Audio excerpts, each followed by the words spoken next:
যার দিলে আছে শুধু আল্লাহর ভয়, যার দিলে আছে শুধু আল্লাহর ভয়।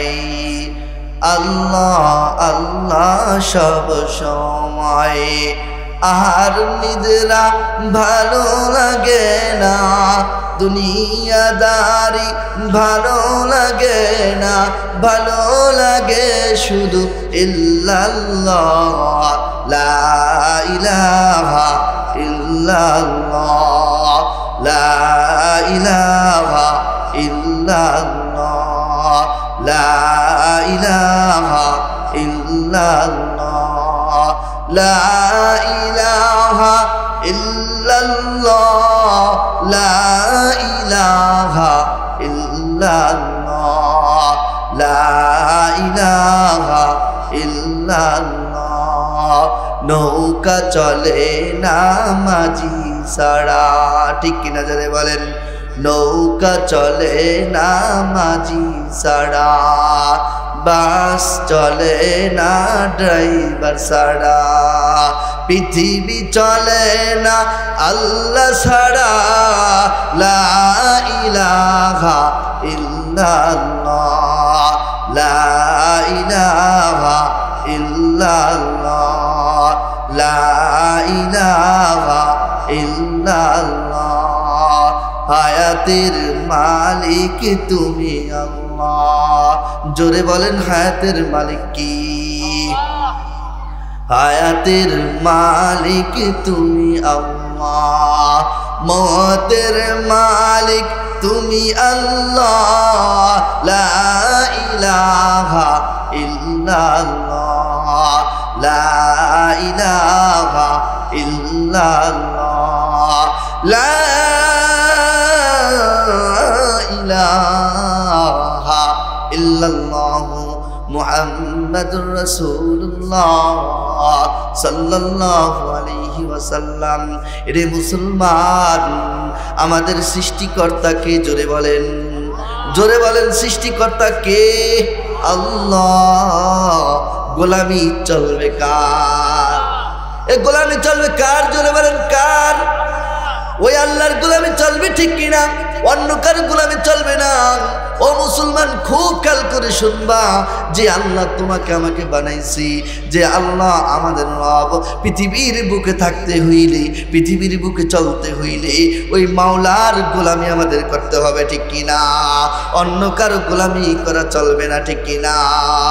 এজন্য আল্লাহ তাআলা বলছেন, পৃথিবীর মানুষ শুনিয়া নাও, আমি আল্লাহ তোমাদেরকে সৃষ্টি করছি গো। আমি আল্লাহ তোমাদের সৃষ্টি করার পর আমি আল্লাহ তাআলা যে জীবন তোমাদেরকে দান করেছি, এই জীবনটা তুমি কিভাবে পরিচালনা করবা? ও মানুষ, তুমি খুব খেয়াল করে চলবা কিভাবে তুমি জীবনটাকে পরিচালনা করবা।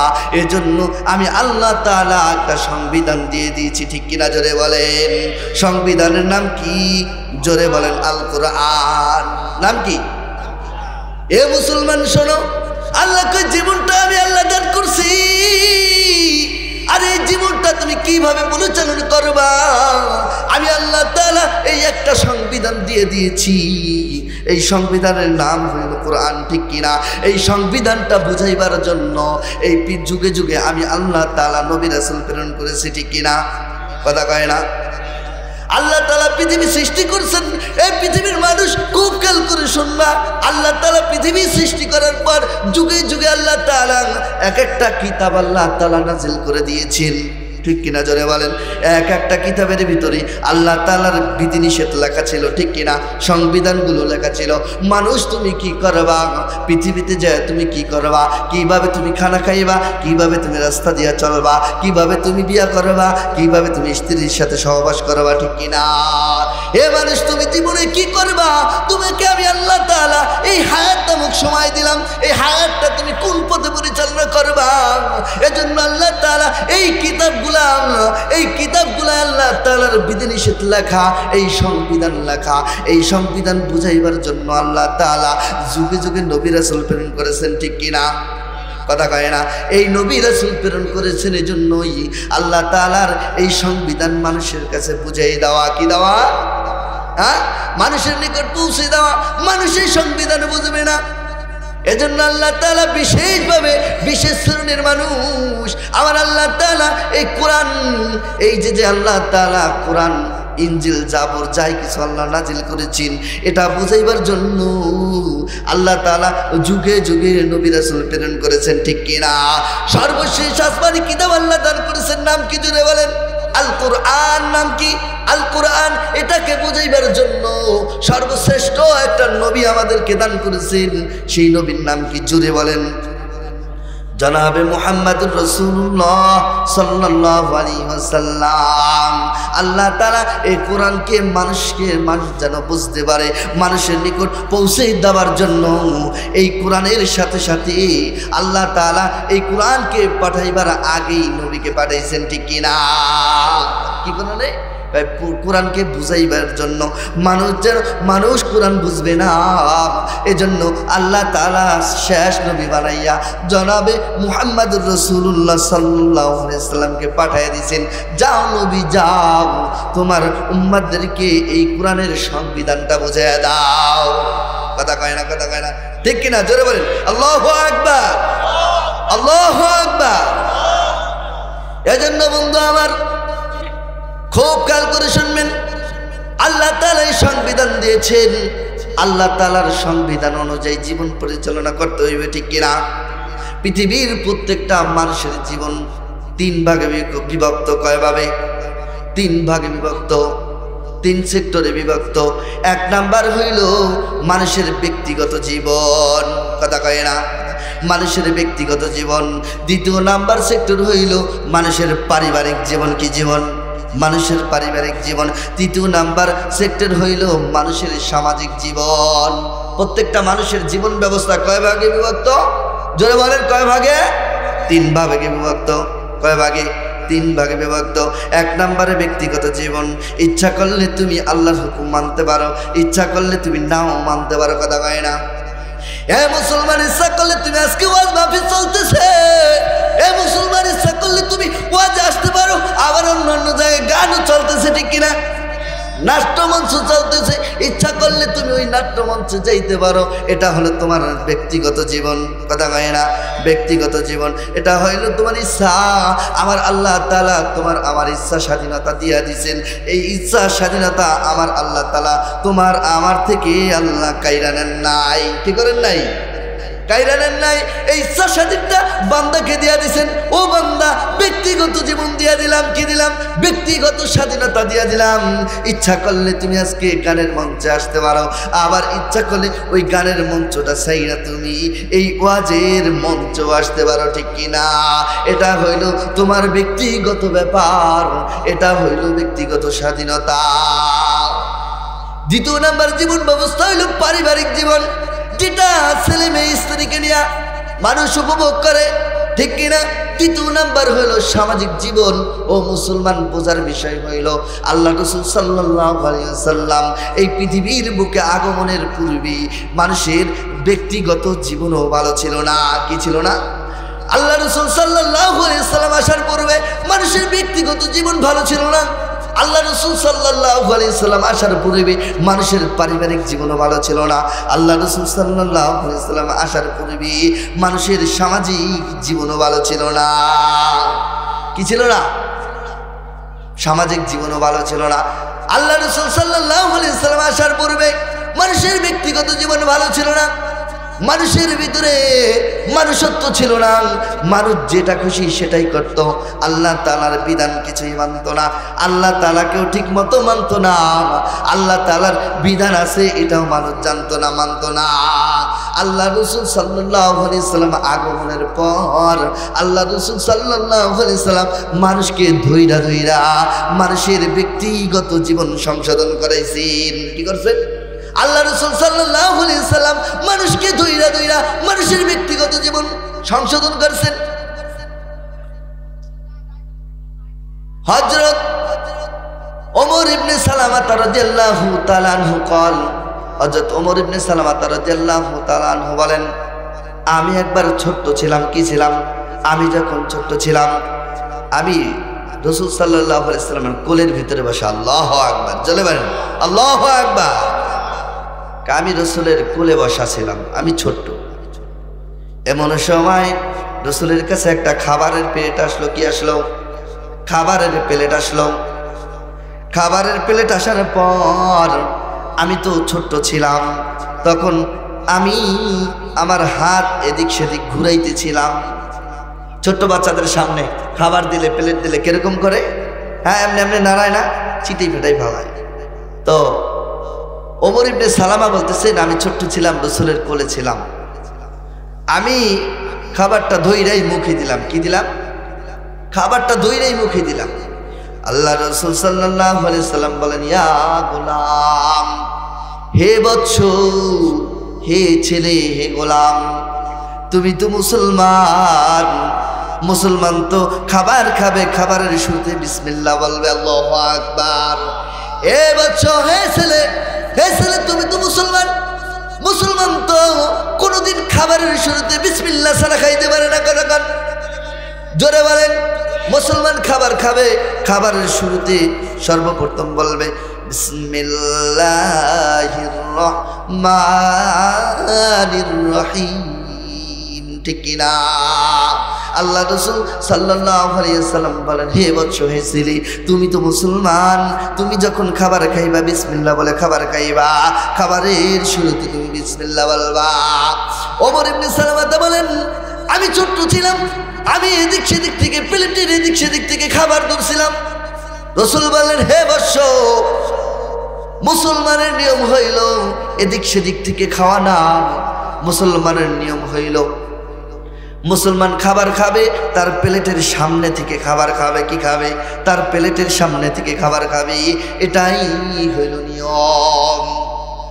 সাহাবা বলেন, ওই সাহাবী বলেন, আমি বাম হাত দিয়া খাবার খাইতেছিলাম।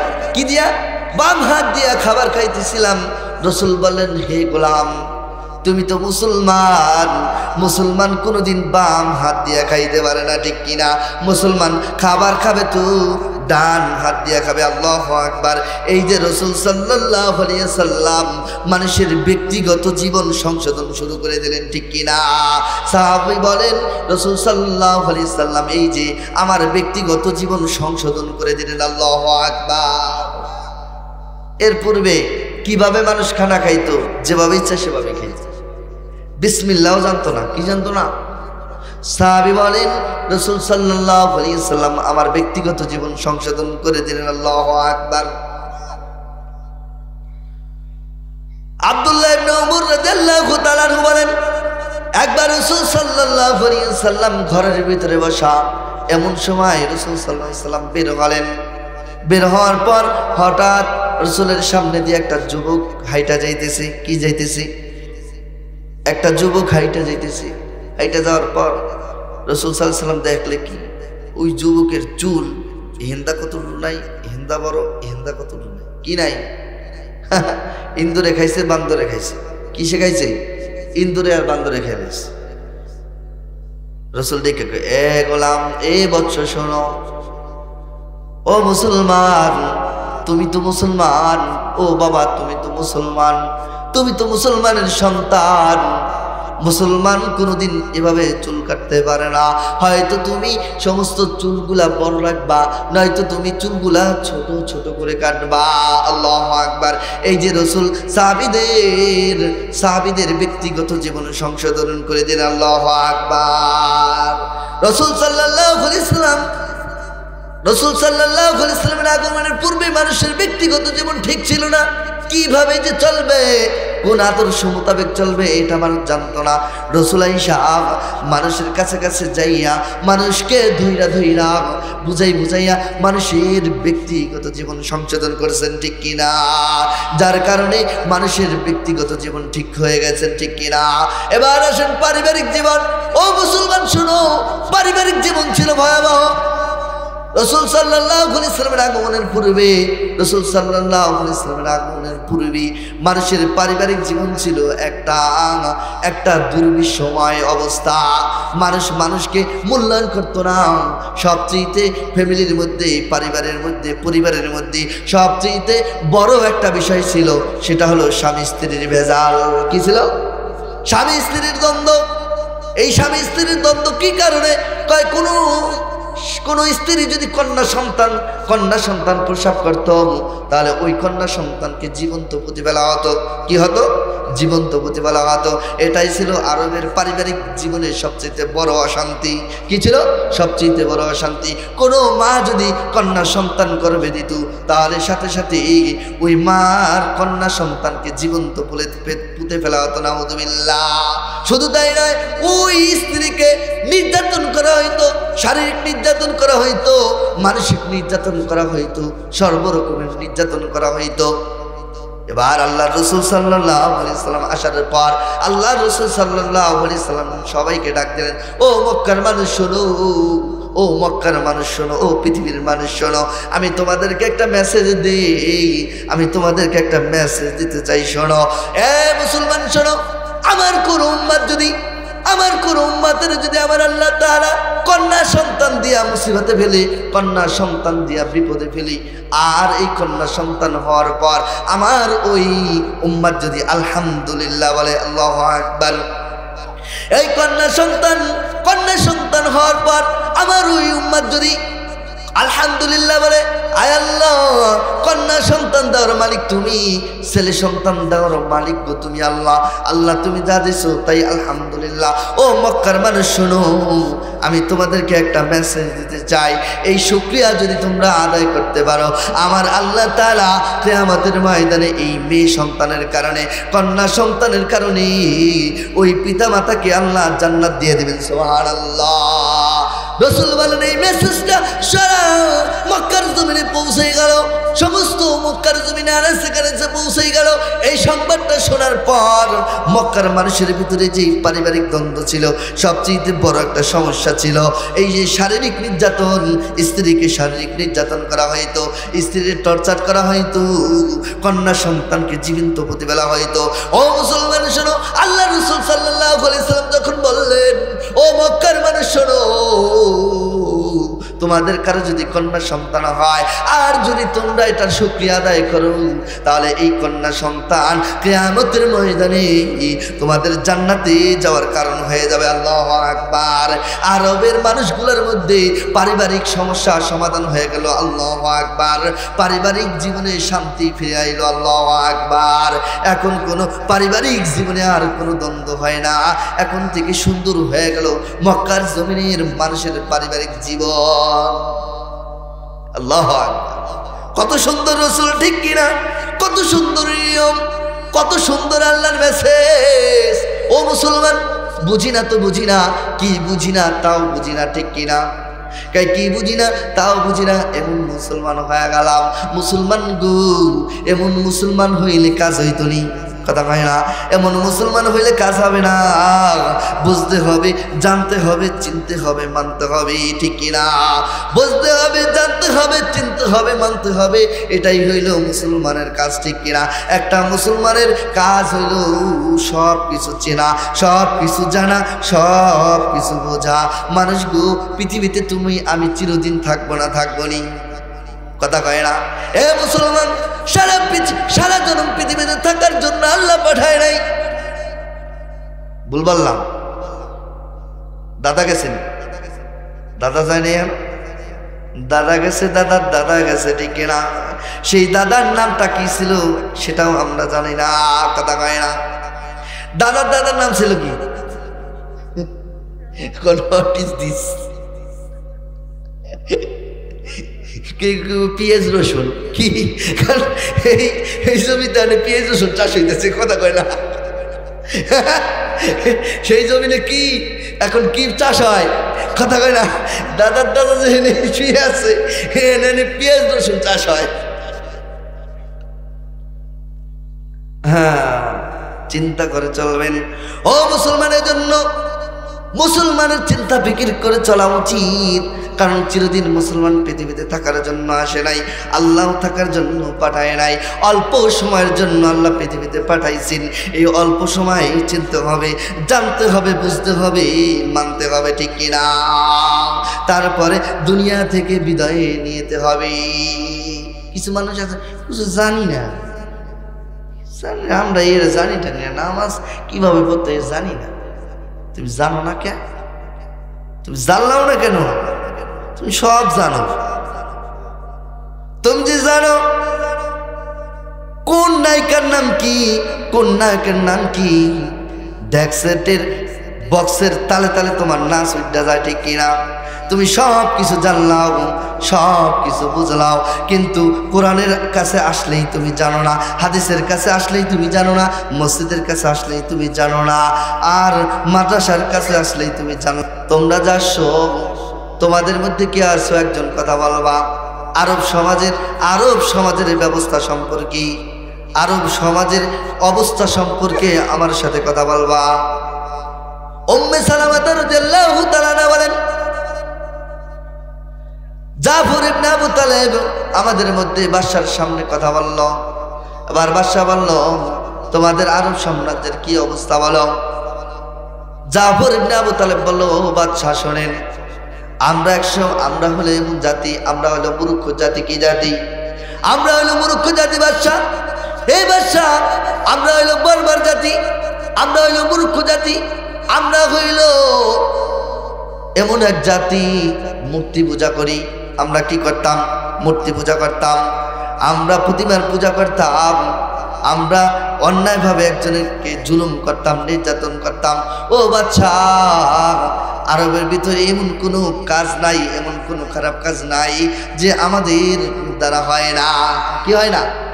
আরবের ভিতরে এমন কোনো কাজ নাই যে বাচ্চা আমাদের দ্বারা হয় না। সর্বপ্রকার খারাপ কাজ আমাদের দ্বারা হয়। এমন সময় আল্লাহ তাআলা আমাদের মাঝ থেকে একজন মানুষ আল্লাহ তাআলা আল্লাহর মেহেরবানিতে রসুল বানায় পাঠাইছেন। এই রসুল আমাদেরকে এক আল্লাহর জন্য দাওয়াত দেয়। আল্লাহু আকবার। এক আল্লাহর জন্য দাওয়াত দেয়। এই রসুল আমাদেরকে এই মূর্তি পূজা থেকে বিরত রাখা এক আল্লাহর ইবাদতের জন্য দাওয়াত দেয়। আল্লাহু আকবার। হে বাচ্চা শোনেন, আমরা ছিলাম এমন জাতি, আমাদের বড়রা, আমাদের নেতারা প্রজাদের উপর কি করতো? জুলুম করতো। আমাদের মধ্যে মানুষকে হত্যা করত, মারামারি করত, কাটাকাটি করত। বাদশাহ, এমন একটা জাতি ছিলাম। কিন্তু আমাদের মধ্যে এমন একজন আল্লাহ তাআলা নবী বানায় পাঠাইলেন, যেই নবী আইসা আমাদেরকে সত্যের আহ্বান করে। আল্লাহু আকবার। সমস্ত মিথ্যা থেকে আমাদেরকে বাঁচিয়ে রাখি, আর এক আল্লাহর ইবাদতের জন্য দাওয়াত দেয়। বলেন তো বাদশাহ, আমরা এই মানুষটাকে রসুল হিসাবে স্বীকৃতি দিচ্ছি। আল্লাহু আকবার। এই ব্যক্তি রসুল, এই ব্যক্তি ছাড়া অন্য কেউ রসুল হতে পারে না, ঠিক কিনা? এই সমাজ ব্যবস্থা সম্পর্কে আল্লাহ রাসূল সাল্লাল্লাহু আলাইহি সাল্লাম 3টি পদক্ষেপ গ্রহণ করছেন। কয়টা? এই সমাজ ব্যবস্থা এমন অবস্থা ছিল, এমন বর্বরতার যুগ ছিল, যেই রাজা ছিল প্রজার উপর নির্যাতন করত। কি করত? রাজা প্রজার উপর নির্যাতন করত, মালিক শ্রমিকের উপর নির্যাতন করত, কোনো মালিক বান্দীদের উপর নির্যাতন করত। কি করত? মালিক বান্দীদেরকে কোনো মানুষ মনে করতো না, গোলামদেরকে কোনো মানুষ মনে করতো না। বৈষম্যর শিকার ছিল। কি ছিল? হ্যাঁ, বৈষম্যর শিকার ছিল। বড় লোকরা ছোট লোককে মানুষ মনে করতো না। কি করতো না? বড় লোকরা ছোট লোকদেরকে মানুষ মনে করতো না। এমন একটা জাতি ছিল। কিন্তু আল্লাহ রাসূল সাল্লাল্লাহু আলাইহি ওয়াসাল্লাম 3টা পদক্ষেপ গ্রহণ করলেন। কয়টা পদক্ষেপ?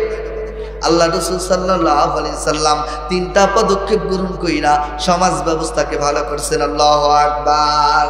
1 নাম্বার পদক্ষেপ গ্রহণ করছেন রাসূল সাল্লাল্লাহু আলাইহি ওয়াসাল্লাম। 1 নাম্বার যে পদক্ষেপটা গ্রহণ করছেন সেটা হলো দাওয়াত। কি? 1 নাম্বার যে সমাজ ব্যবস্থা ভালো করার জন্য, একটা সমাজে যে মানুষগুলা থাকে, বিভিন্ন রকমের মানুষ থাকে, ঠিক কিনা? কেউ ভালো থাকবে, কেউ ভালো কাজ করবে, কেউ খারাপ কাজ করবে, কথা কয় না। কেউ মদ খাইবে, কেউ ইয়াবা খায়, কথা কয় না। কেউ মদ খায়, কেউ ইয়াবা খায়, কেউ জিনা করে, কেউ চুরি করে, আবার কেউ তাহাজ্জুদ পড়ে, কথা কয় না। হ্যাঁ, একটা সমাজের ভিতরে অনেক পদের লোক থাকে। আল্লাহ রাসূল সাল্লাল্লাহু আলাইহি সাল্লাম এই সমস্ত সমাজটাকে ভালো করার জন্য, সমাজ ব্যবস্থাকে ভালো করার জন্য 3টা পদক্ষেপ গ্রহণ করছেন। কয়টা পদক্ষেপ? জোরে বলেন কয়টা? এক নাম্বার পদক্ষেপ গ্রহণ করছেন রাসূল সাল্লাল্লাহু আলাইহি ওয়াসাল্লাম। এক নাম্বারে দ্বীনের দাওয়াত দিয়েছেন। আল্লাহু আকবার। রাসূল হাইটা পথ দিয়ে হাইটা যাইতেন আর বলতেন, ইয়া আইয়ুহান নাস কুলু লা ইলাহা ইল্লাল্লাহ, ইয়া আইয়ুহান নাস কুলু লা ইলাহা ইল্লাল্লাহ তুফলিহুন। হে মানুষগুলা শোনো, একমাত্র আল্লাহর কি করো, আল্লাহর উপরে ঈমান আনো, সফল কাম হয়ে যাইবা। হে মানুষ, দুনিয়াতে সফল কাম হয়ে যাইবা, আখিরাতেও সফল কাম হয়ে যাইবা। কি করবা? দুনিয়াতেও সফল কাম হয়ে যাইবা, আখিরাতেও সফল কাম হয়ে যাইবা। শুধু তাই নয়, আল্লাহ রাসূল সাল্লাল্লাহু আলাইহি ওয়াসাল্লাম বাজারে যেও দিনের দাওয়াত দিতেন। কি করতেন? বাজারে যেও দিনের দাওয়াত দিতেন।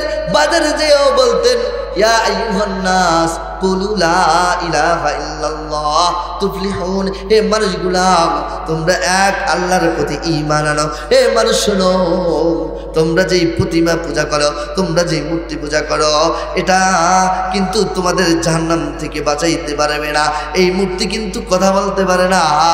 এই মূর্তি হইল তোমাদের হাতে বানানো, ঠিক কিনা? এটার কোনো শক্তি নাই, তোমাদের ভালো করার শক্তি নাই, এই তোমাদের মন্দ করার শক্তি নাই। ভালো মন্দ করানোওয়ালা কে? জোরে বলেন কে? আল্লাহ। ভালো মন্দর শক্তিদাতা হলো আল্লাহ, যে আল্লাহ তোমাকে আমাকে বানাইছেন। সিজদা দিতে হলে কাকে দিব? জোরে বলেন কাকে? সিজদাই যদি দিতে হয় ওই মালিককেই সিজদা দিব, অন্য কাউকে সিজদা দেওয়া যাবে না, ঠিক কিনা? কাকে সিজদা দিব? জোরে বলেন।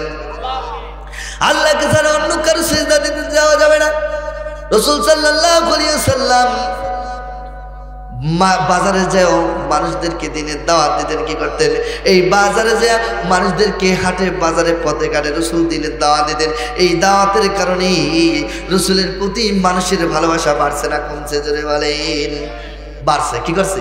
আগে রাসূলকে দেখতে পারতো না, আর এখন কয় না না, এই ব্যক্তি টাকা চায় না, এই ব্যক্তি পয়সা চায় না, বিনা পরিশ্রমে এক আল্লাহর জন্য ডাকি। মায়ের খায়। কি খায়? মায়ের খাওয়ার ইতিহাসটা কইতাম নি, শুনবেন নি? ভালো লাগে? ভালো লাগতেছে? মায়ের খাওয়ার ইতিহাসটা কইতাম।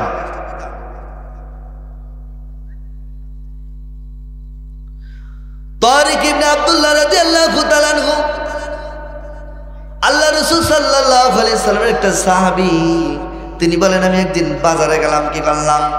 বাজারে যে দূর থেকে দেখতেছি এক ব্যক্তি জোরে জোরে বলতেছে, ইয়া আইয়ুহান নাস কুলু লা ইলাহা ইল্লাল্লাহ।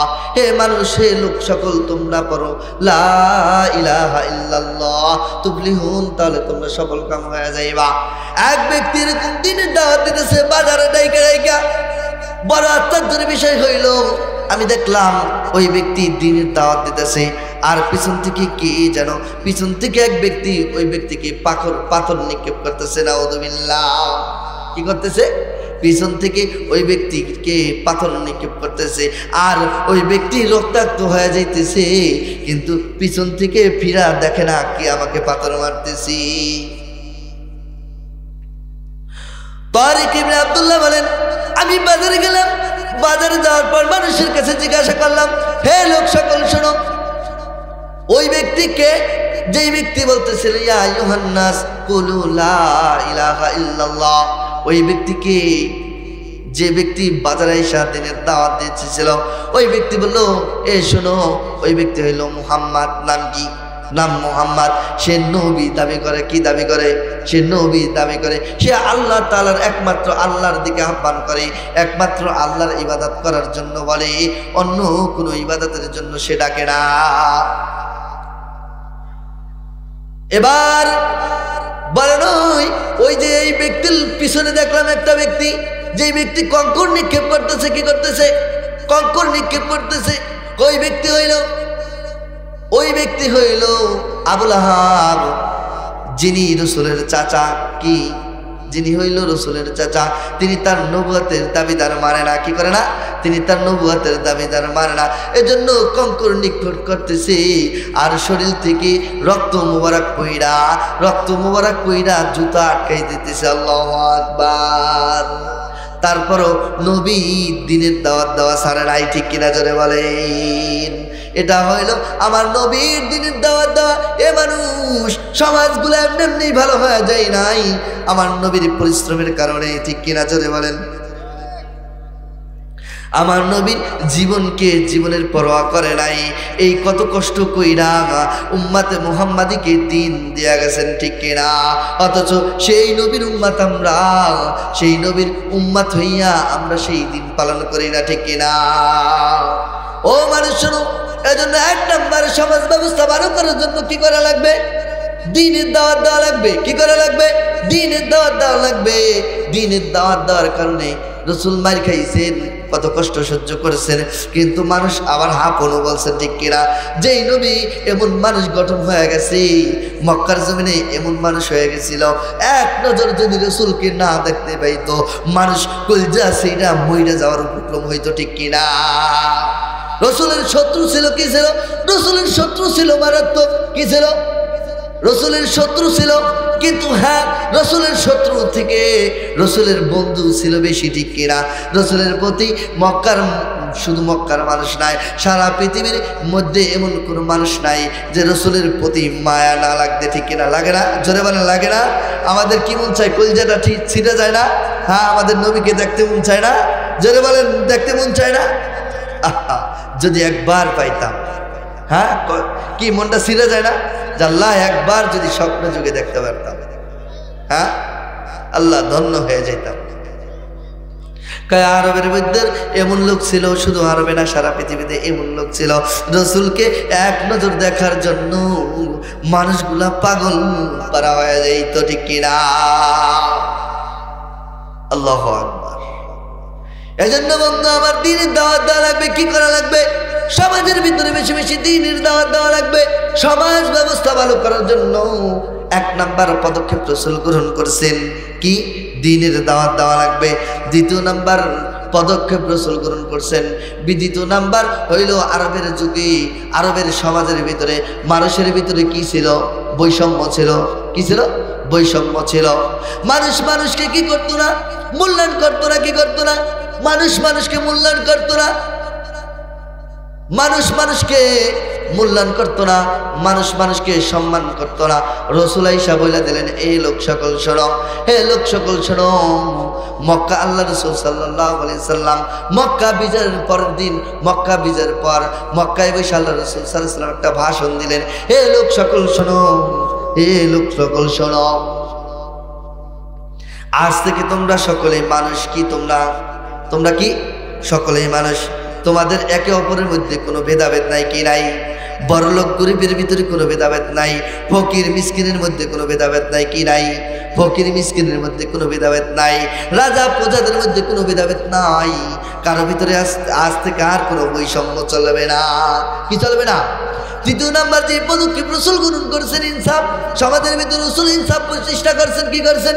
সমাজের ভিতরে রাসূল ইনসাফ প্রতিষ্ঠা করেছেন। সমাজের ভিতরে রাসূল ন্যায় বিচার প্রতিষ্ঠা করেছেন। একটা উদাহরণ দিলে বুঝবেন। আল্লাহ রাসূল সাল্লাল্লাহু আলাইহি ওয়াসাল্লাম উহুদের যুদ্ধের সময় আল্লাহ রাসূল সাল্লাল্লাহু আলাইহি ওয়াসাল্লাম সাহাবীদের কাতার সোজা করতেছেন।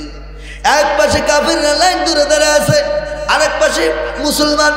কাফির আর মুসলমানের বিরুদ্ধে যুদ্ধ হবে। আল্লাহ রাসূল সাল্লাল্লাহু আলাইহি ওয়াসাল্লাম কাতার সোজা করতেছেন। কাতার সোজা করতে করতে রাসূলের হাতে একটা ধনুক ছিল। কি ছিল? তীর ছিল, তীর। কাতার সোজা করতে করতে সামনে যাইয়া দেখছে একটা সাহাবী, নাম ছিল সাওয়াদ। নাম কি? সাওয়াদ।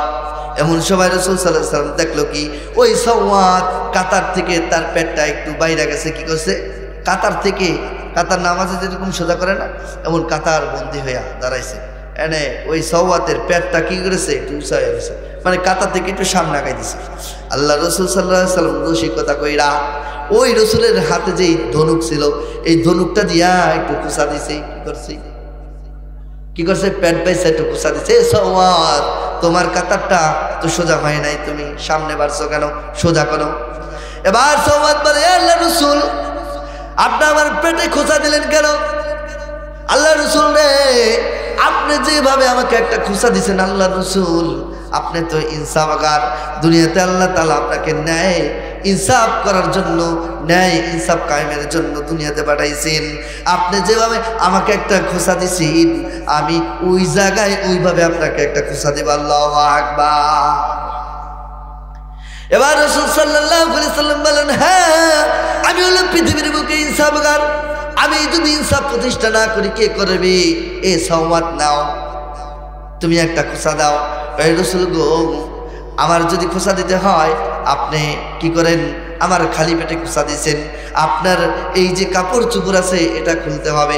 রাসূল সাল্লাল্লাহু আলাইহি সাল্লাম খালি কি কাপড় চোপড় খুইলা নিলেন, এই কাপড় খুললেন, শরীর উদলা করলেন। কি করলেন? শরীর উদাম হলেন। নাও সওয়াত, তুমি আমাকে একটা খোঁচা দাও। রাসূল সাল্লাল্লাহু আলাইহি সাল্লাম ওই সাহাবী সওয়াত রাসূল সাল্লাল্লাহু আলাইহি সাল্লামকে সাথে সাথে জড়াইয়া ধইরা যেই জায়গায় সওয়াতকে কি করছিল? খোঁচা দিছিল। রাসূল সাল্লাল্লাহু আলাইহি সাল্লাম সাথে সাথে জড়াইয়া ধইরা চুমা দিতে আরম্ভ করলেন। আল্লাহু আকবার। এবার রাসূল সাল্লাল্লাহু আলাইহি সাল্লাম ডাক দিয়ে, এ সওয়াত, তুমি তো বলছো আমাকে খোঁচা দেবা, কি করবা? তুমি এভাবে, আমি যেভাবে তোমাকে একটা খোঁচা দিছি তুমি তো আমাকে সেভাবে একটা খোঁচা দেবা, কিন্তু তুমি আমাকে চুমা দেবা কেন?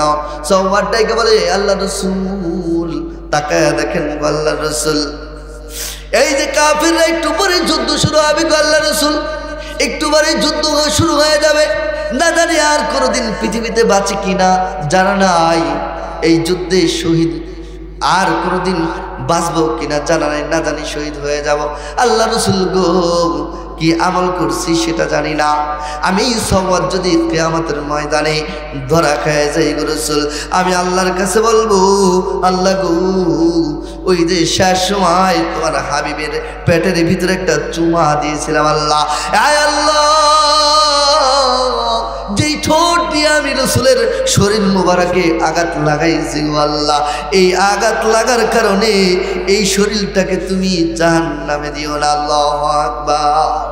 আমি জানো কিয়ামতের ময়দানে এই উসিলায় নাজাত পাওয়া যায়, এজন্য আল্লাহ রাসূল শেষ সময় আপনাকে একটু জড়ায় বুকে তাইনা নিলাম। এই ছিল সাহাবীদের অবস্থা। আমাদের অবস্থা কি? যেই রাসূলকে ভাইয়া পৃথিবী ধন্য হয়ে গেল, যেই রাসূলকে ভাইয়া আমরা ধন্য, অথচ সেই উম্মতের খবর নাই, সেই নবীর আদর্শ বাস্তবায়নের খবর নাই। অথচ রাসূল সাল্লাল্লাহু আলাইহি ওয়াসাল্লাম শিখাইয়া দিয়ে গেছেন, এই উম্মত তারাকতু ফিকুম আমরাইন লান তাদিল্লু মা তামাসসাকতুম বিহিমা কিতাবাল্লাহি ওয়া সুন্নাত রাসূলিহি। উম্মত গো, তিনটা সেক্টরে যদি তুমি আমার সুন্নাত লাগাইতে পারো, এক নম্বরে ব্যক্তিগত জীবনে সুন্নাত লাগাইবা, দ্বিতীয় নম্বরে পারিবারিক জীবনে সুন্নাত লাগাইবা, তৃতীয় নম্বরে সামাজিক জীবনে সুন্নাত লাগাইবা, এই তিনটা জীবনে তিনটা সেক্টরে যদি তোমরা আমার সুন্নাত লাগাইতে পারো, আমি রাসূল ওয়াদা দিলাম দুনিয়ার কেউ তোমাদেরকে সঠিক পথ থেকে বিচ্যুত করতে পারবে না, আর তোমরা হয়ে যাইবা সোজা জান্নাতি। আল্লাহু আকবার। মানতে রাজি আছে তো ইনশাআল্লাহ? মানবো তো ইনশাআল্লাহ? জীবনের প্রত্যেকটা সেক্টরে কার সুন্নাত চলবে? জোরে বলেন। নবীর সুন্নাত চলবে, ঠিক কিনা? দুনিয়াতে বাঁচতে হলে কার হুকুম চলবে? জোরে বলেন। কার আদর্শ চলবে? কার? নবীর হুকুম চলবে। কার? আল্লাহ। আদর্শ চলবে কার? নবীর আদর্শ চলবে। আল্লাহ আমাদের সবাইকে বোঝার তৌফিক দান করুক, আমাকে এবং আপনাদের সবাইকে আমল করার তৌফিক দান করুক।